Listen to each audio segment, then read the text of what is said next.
ஒரு தங்க மீன், அதுவும் சாதாரண மீன் அல்ல, நவரத்தினங்கள் பதிச்ச ஒரு மீன் உங்க வலையில கிடைச்சா என்ன பண்ணுவீங்க?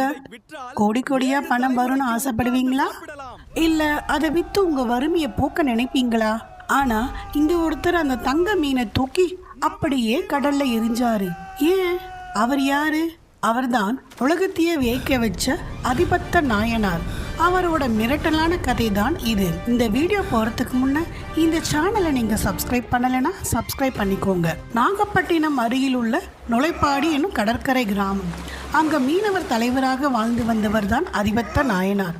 தொழிலால் மீனவராக இருந்தாலும் மனதால் அவர் சிவபெருமானின் திருவடியிலேயே பற்றி கொண்டிருந்தார். அவர் ஒரு கடினமான விரதத்தை கடைபிடித்தார். தினமும் நான் பிடிக்கும் மீன்களில் முதல் மீனை அந்த ஈசனுக்கே அர்ப்பணிப்பேன் என்பதுதான் அது.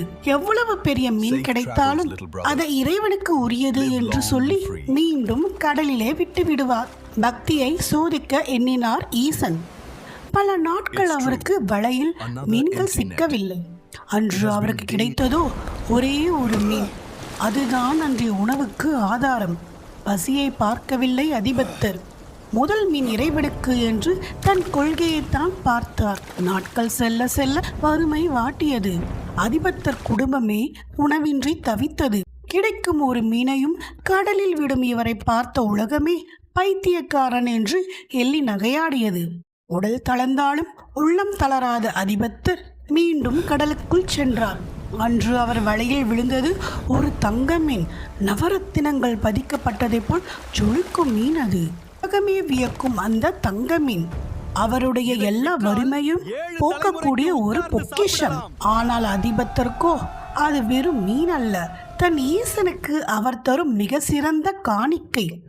உலகமே ஆசைப்படும் தங்கத்தை இறைவனுக்கு துச்சமாக நினைத்து மீண்டும் கடலிலே விட்டுவிட்டார். அதிபதிக்கும் மேலான அதிபத்தரின் பக்தியை கண்டு ஈசன் கையிலாய காட்சி அளித்தார்.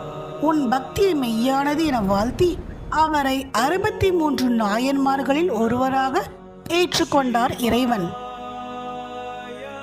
இன்றும் நாகையில் ஆவணி மாதம் ஆயுள்ய நட்சத்திரத்தில் தங்க மீன் வீசும் விழா விமர்சையாக கொண்டாடப்படுகிறது.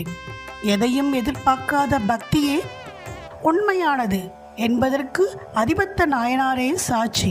ஓம் நமச்சிவாய.